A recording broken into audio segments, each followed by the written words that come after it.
et Jean-Claude Pont, bienvenue derrière Bonjour. ce micro. Alors, je rappelle aux auditrices et aux auditeurs, vous êtes un spécialiste du commerce équitable. Spécialiste parce que vous avez eu des fonctions artisan du monde, Saint-Malo, et artisan du monde, on s'est engagé depuis des décennies, à minima, sur ces questions de commerce équitable qui sont plurielles, et en même temps, on voit bien qu'il y a toujours cette envie d'avoir, comme le nom l'indique, un commerce qui redonne de la dignité aux travailleurs. Alors on va voir précisément aujourd'hui avec vous le cacao durable. Et les mots ont bien leur sens, parce qu'on va voir que cette appellation-là, ça correspond à quelque chose de bien précis. Apparemment, la France est à la traîne. Oui, la France est à la traîne par rapport à ses collègues européens.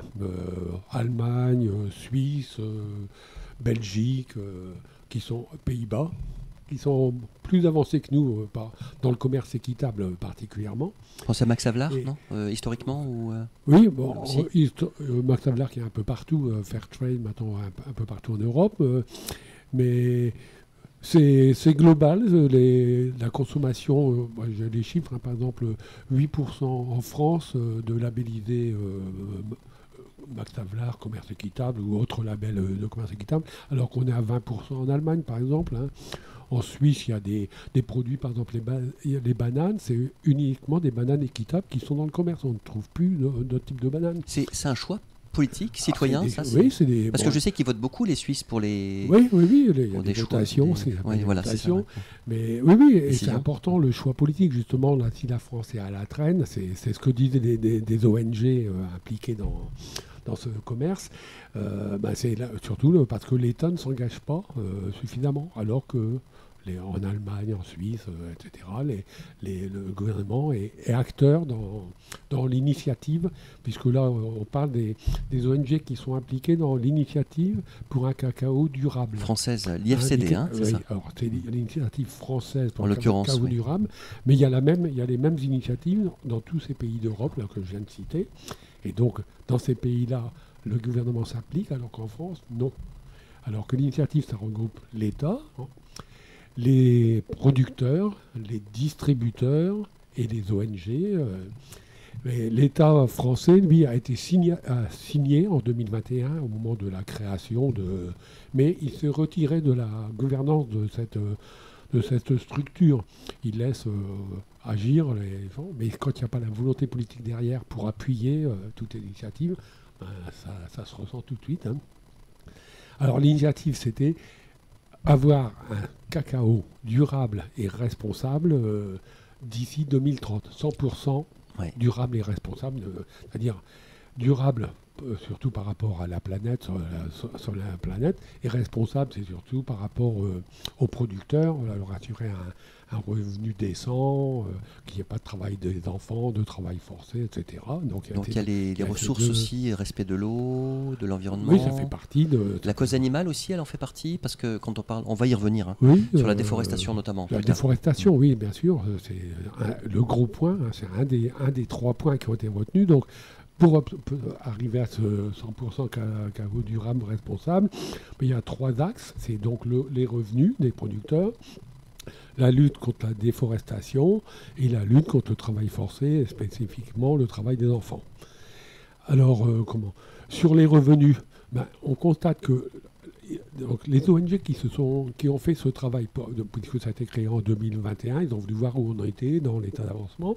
Donc les ONG, c'est Fairtrade Max Havelaar, c'est le commerce équitable français, c'est Rainforest, c'est le WWF par exemple. Et donc ils ont enquêté pour voir le chocolat qui est vendu en France, si vraiment il respecte ces axes.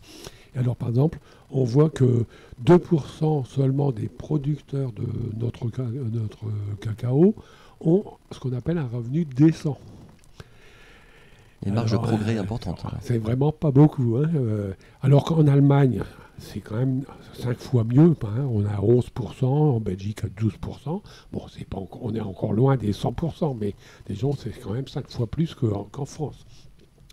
Au niveau de la déforestation, alors il y avait une loi européenne qui a été votée pour dire on va arrêter l'importation de bois provenant de forêts de déforestation.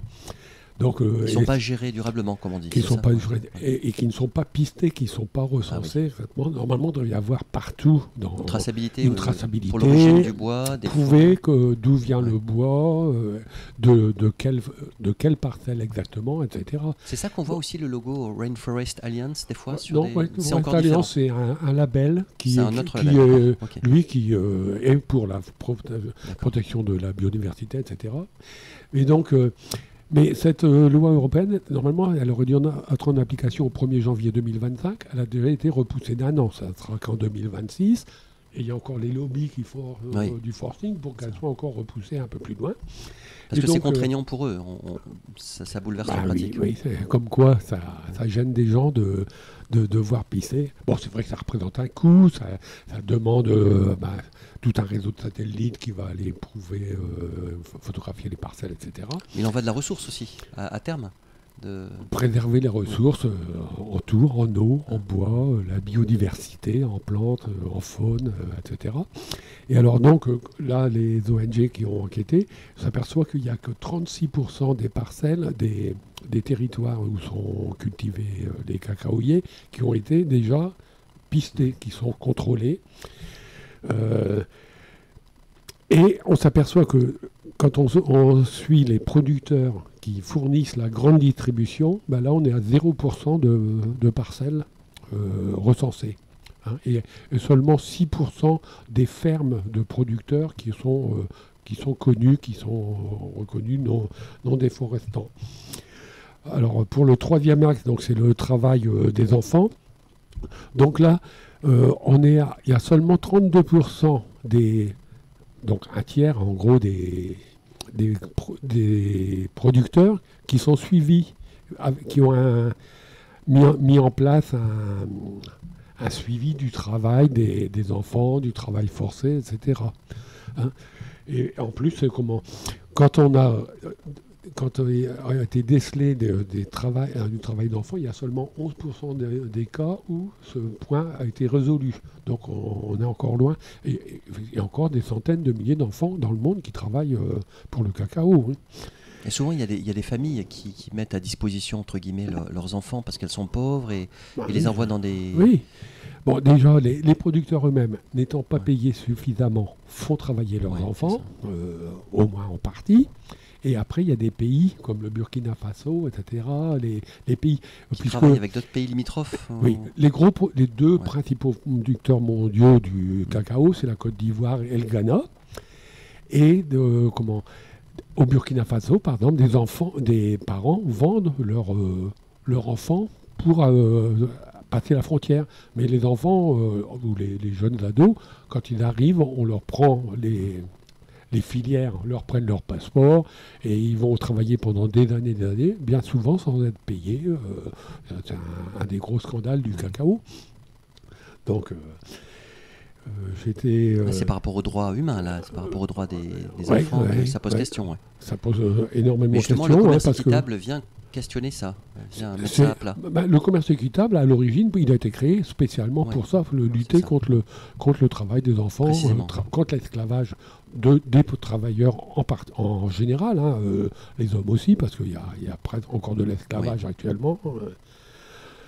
Donc là encore, en Allemagne, en Suisse, aux Pays-Bas, on a avancé beaucoup plus sur la protection du travail des enfants.